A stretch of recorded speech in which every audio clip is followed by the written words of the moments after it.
What's going on, guys? Jacob back with Pistonhead Productions. I know most of you guys are here for a lot of the car stuff, but one of the requests that I get almost anytime I post anything on Instagram, especially with the videos you just saw, the freeze frame ones, is how do I do that? And I kind of not really kept it to myself because it's not something I just know how to do. There's a ton of people out there that do these, but I guess I haven't revealed how I do it for my posts for drifting in particular. So that's what this episode is about, is to show you guys how to accomplish it. It's not that bad.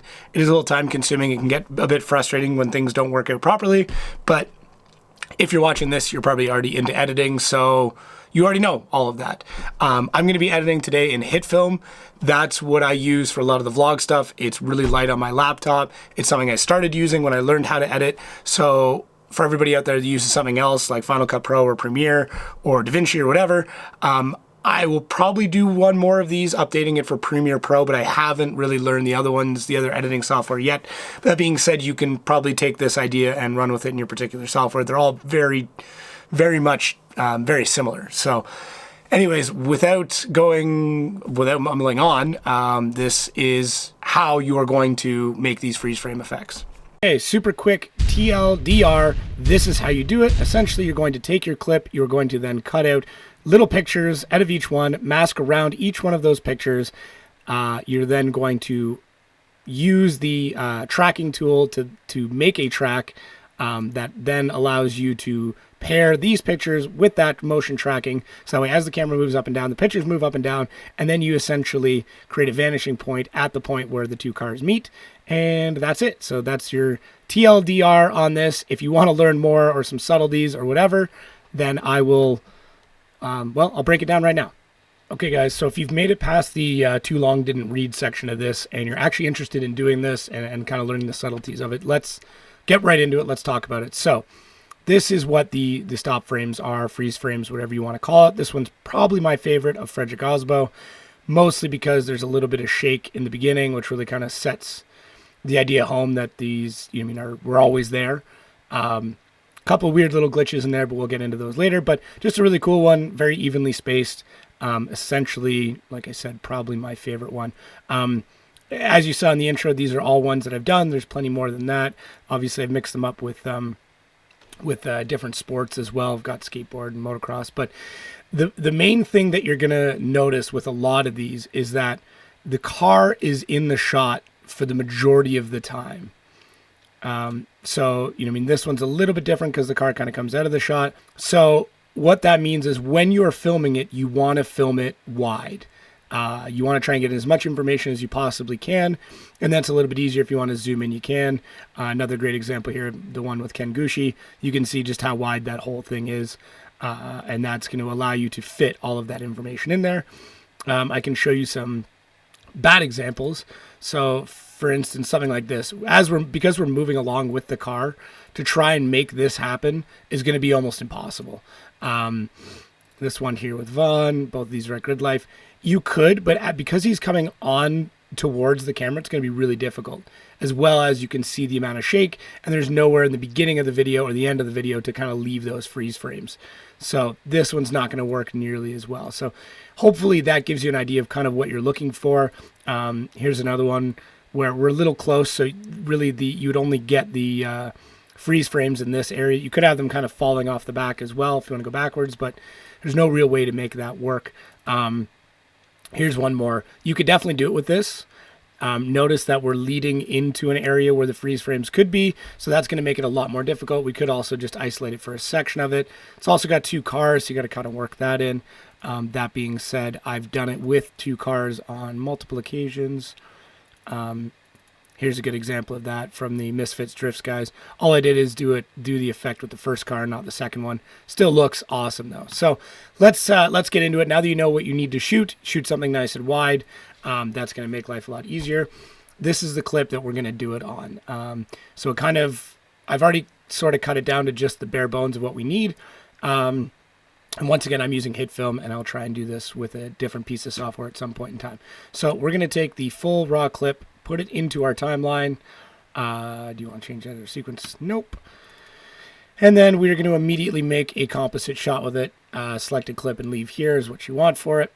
And then we're going to put in a few other copies, and you will find out why in a little bit.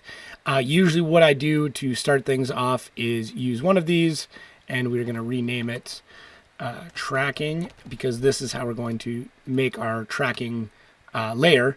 Now this is a point, and the reason why we're doing this is because after we're done tracking everything, we're going to want to pair our pictures up with it, and we'll get into what all that's for. But trust me here, you want to make a tracking point early because you probably forget later on. So what we're going to do now is we're going to track this actual clip. If you haven't used Hitfilm before, or you haven't done motion tracking stuff before, this is essentially it. It is going to look for the information in the red box within the area of the green box. In this case, we have a really, really good item to be tracking. Anything with contrasting colors and stuff like that really makes tracking a lot easier. I've found, especially over the years of me doing this effect. So we're going to want to put it in that box, just like that, right from the beginning, and hit track. Okay, so I'm going to stop it there because that's as much information as we need. The car's gone. We're not going to need any more. As you can see, there is camera movement in here. That's actually not a bad thing. That kind of really sets home the effect. But anyways, we're going to go to tracking as our point and apply it to that. Now that point is going to move around. We'll bring this tracking layer down, and we've got these two left. So this next one we're going to use as our way to basically break up the frames and figure out where each of the frames is going to go. This one is just a backup in case something happens. We've already got one in there. It's not going to hurt anything. There's been plenty of times where I've had to kind of pull this clip out of another clip, so you've got a very distinct timelines, and trying to sync it up afterwards is damn near impossible. So let's start off with where are we going to place the cars? Well, I think this break in the fence is kind of cool because the car really comes into view. So then what we're going to do is just cut and slice it there. We're going to export a frame. I've got a file going for this. So usually what I'll do is whatever file I'm working on, I'll make one called temp, and that's just my temporary bin where I put random stuff that I know is just going to get deleted later. A lot of the times with this, because I don't really save them, I already save enough things. And usually what I do is I'll number them really easily, 1, 2, 3, 4, 5, 6, however you want to do it. Let's do another one that's kind of in that shot. This is going to make things a little bit more tricky, only because we have to make sure our tracking is really, really good. If not, you will see that chain link move in a weird way. And we'll do one more. Let's do it right here. Let's go right there. You can also look at keeping these very even, as we saw at the Frederick Osbo shots. So maybe let's do that. Let's make them a little more even. It's maybe a little more appealing when they're even, because it's got that symmetry, pattern symmetry, and it kind of looks really neat in that regard. Okay, so now that we've got all of these cut up, we can go to our bin, pull in our cutaway shots, bring them into our media bin here, and then we're going to bring them directly into the comp shot. So now you can see we've got our pictures there, and we're just going to cut their length down to match up with the cutoff points there. And the reason for that is they're basically going to disappear at that point anyways, so that makes life a lot easier. Now, what we need to get into is cutting out this car, and this is a fun activity that doesn't take a lot of time at all. I'm just kidding. So let's start off with picture number 1, which is the one we're looking at here. Normally I have this on a different screen, so I can do this a little bit easier, but I'll just work off of this viewer for right now. So you're going to use the freehand mask tool, and you are going to cut out the car. It is very important that you cut out the shadow as well. If you don't, the car is going to look really, really weird sitting on the track. Ask me how I know. Well, it's because I've done that in the past. So now we're going to basically start masking this out. I, for some strange reason, always start in the bottom left-hand corner. I don't know why. You can start wherever the hell you want. It doesn't make a difference. Once again, make sure that you're getting in the shadow. Now, here we're at a point where there's smoke. This is where things can get really tricky, because depending on how it looks, adding smoke is going to be really good, or it's going to make things look really, really weird.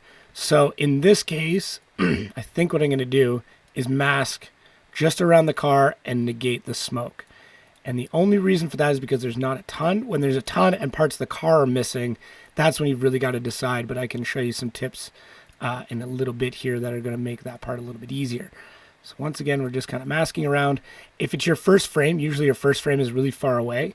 So you don't have to be super, super precise, but you need to be, at least within the ballpark. I recommend zoom in as far as you can. As you can hear here, I'm in as far as I can, and build your mask that way. It's the best way to basically make sure that it's going to look good. What we can do now is take this frame and go to this part right here. So, oh, why is that moved? Something is moved, and I don't know what it is.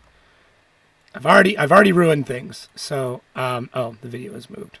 Now PNG number 2 is moved. That would be why. See, this is what I mean. When you start working with a ton of layers, things start to get a little bit weird. So in this case, for some reason, my second photo moved. But whatever. What we can do now is turn off the other photos below it. And you can see that already we've got our first frame. And it should move into place quite well. Nope, it didn't. So it's in there now. For some reason, things have moved around. Once again, this is working in this kind of style. But what we can do now is pair this up with our tracking point at the bottom, which means that it will move with the scenery in the video. Which it didn't that time. Why didn't it that time? Something is out of place. So what we can see here is... maybe we need to go to position... and go 0, and we go 0, and that's going to go way out, which is not what we want. But we're going to line this back up with the layer above it. So that way when it disappears, it's disappearing in the correct spot. Now what you can see here is that the car is moving into the shadow, but it's coming underneath of the shadow. So that is definitely weird, and that's something that you might catch in watching it. So it's up to you how you want to proceed from here. If you want to go through and mask out part of the car to make it kind of fit in there, the other thing we can do is trim the shadow, which is probably what I'm going to end up doing. So we'll go into our mask and we'll trim this shadow piece back a little bit. So you still have some shadow on the ground, but not a ton. And that way it's going to make things look a little bit nicer. So you can tell that the shadow is not perfect, but now it reduces that overlap, right? So that's one of the little tricks, after doing these a bunch, that makes it look that much more convincing. So that is our first layer done. And now what I'm going to do is go ahead and start cutting out my second layer. And if I run into anything interesting, I will let you know. Okay, so here now we're getting into a bit more smoke. So this is where, once again, we got to be kind of cautious how we proceed. I'm going to just do my best to make it around that rim and cut out some of the smoke, only because it would look weird if there's just one tiny little tuff on the edge. If we do this and it starts to look kind of strange, like there should be smoke there, then I might come back and add that. So it's really up to you, and you got to play with it and see what is the most convincing to the eye. So it takes some time, but there are definitely times where adding the smoke in works really well, and there are times where adding the smoke in makes it look really really cheesy and really tacky. So here is frame 2 done, and we can watch and see, because it's already motion track. I've already parented our tracking point. Let's see how this one looks. Boom, boom. So funny enough, I don't think we run into that shadow issue nearly as much. We still run into it a little bit, but not a ton. But what you can see, the big thing I'm watching for is right here. Watch the chain link. It doesn't move in a weird way, right? See how it looks completely stable? That's, that's obviously because we've motion tracked the two together. So boom and boom. Okay, super cool. Looks great. Let's move on to number 3. and then go from there. Okay, so you can see here we're starting to lose the car in this basically this bokeh almost, this blurring section. So what I'm gonna do is just kind of mask in a general area that makes, it doesn't have to make sense, but you also notice I'm kind of putting a wave to it. I find if you use really hard straight lines when it comes to these kind of situations where there's kind of a blur between car and other object, whether it be smoke or whatever, that you'll notice that hard line. And we can come back and change how this mask looks. But once again, I'm going to mask around the smoke only because we kind of done it in the other ones. So it'd be a little strange to start doing it now. But we can change the blur in between the two. So another section we get into, do I mask around this? I'm going to cut that out. Putting it in there is just going to add this big white section. It's going to draw your eye to it. And then you're going to be, you're going to be looking at that as opposed to kind of the effect. So same thing, we're getting a little murky in through here with the smoke, but add in your points in there and just kind of work around it the best. Cool. So that's our last one done. Actually, that itself kind of looks neat. But let's go back to our viewer and see how everything lines up. So we'll go back to scale to fit. We will take off that masking line. So let's see. So it looks good in there. It doesn't move out of place at all. Bam. Oh, that looks good. We could almost add one more in right here. I wonder, will that affect any of the other ones? No, it shouldn't. So let's go with that. Let's go right there. What do you think? I feel like Bob Ross when I say shit like that. So we're going to do the same thing again. We're going to go through. We're just going to add an extra frame. I don't know why I put 43. Typo. But screw it, frame 43. So we're going to put that in there, and then same thing. We'll add it in and go to our layer and start masking that bad boy out. Now, obviously, with this one, it comes out of frame. So what we can do is just start somewhere within frame and then link back to it afterwards. Now, because this one's incredibly close up, you definitely want to take a bit more time to really make sure you're getting these lines down. You can also use, more curved lines than I do. I haven't really seen the need. If I need to make a curve, then I'm going to make a bunch of points as opposed to kind of messing around making a curve shape. So I've found, I definitely could. And in some cases I definitely do. But I could have easily just been like, boom, boom, boom, gotten 3 of those done and be over with it. Now we're getting into kind of a weird section. Once again, where it gets a little murky. So we're just going to go, that's probably even a little too jagged. I might smooth those out a bit later. But we're going to go around like this and cut it back. Cool. I think that looks good. I probably could have even just brought it right down. But I'm going to keep it like this and just see how, when the camera moves, how that works with it. Worst case, like I said, I will move that to the proper location, or bring that back and around. But for right now, I think. Okay, see, look, see right there. You know what that's from? It's because we didn't motion track it yet. So now we want to go boom, go to our tracking point. Now we come back. See, it's moved back to its proper location. So boom, boom, boom, and oh, it looks good. That looks really good. There's kind of a delay. There's like a build-up because you're like, these ones are in fairly quick succession, and then you've got this delay between like, oh man, is it going to do it? Oh, it's satisfying. And then this would be a cool spot to put your logo or something like that, right? With all the tire bits flying up, and then whoever this guy is, I don't know what he's doing here.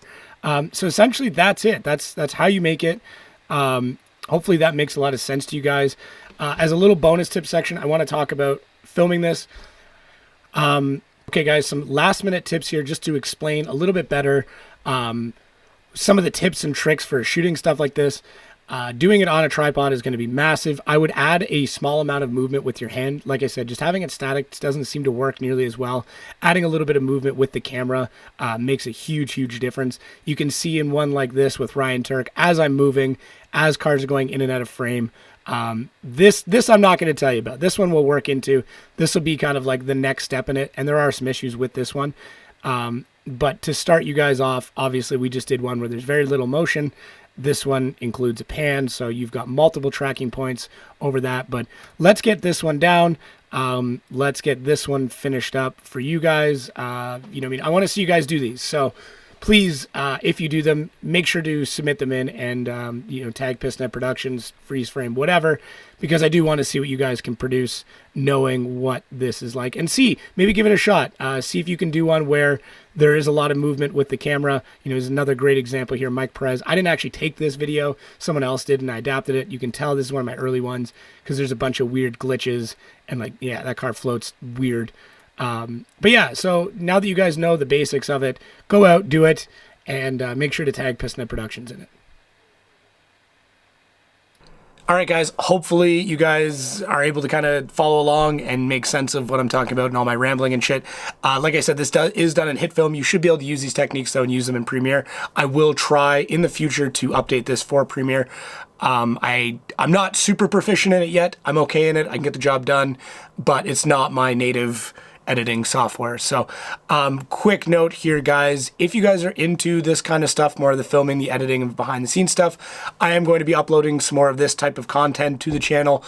It's going to be in its own separate playlist. And yeah, I'd contemplated just starting up a new channel, but I figured, you know what, you guys have stuck around this long, so let's take you on this as well, like me learning how to film and edit. So expect some more videos around this, maybe about the gear that I use or different techniques that I use to get different shots. So if you are into drifting media, you want to know more about it, then make sure to subscribe and check out this playlist in particular. And you can hopefully learn as well as I learned, because I'm still learning a shitload. So thanks again, guys, for watching everything PistNet Productions. Make sure to check out the PistNet podcast. Everywhere you listen to podcasts, we got FD pros, we got car people like Matt Farah that have been on, guys like Matt Field. I don't know why I just did 2 Matts in a row. Tony Angelo has been on. So we've had a lot of great guests. Everything about drifting. We just did one with Nate Spencer from Daily Driver Media. So if you like this, you'd really like that episode, because we talk about what it's like filming FD and different drifting events and which ones are good and bad and different tips and tricks and stuff like that. But I'm rambling. So if you're still watching this, thanks again, guys, and we'll catch you next time.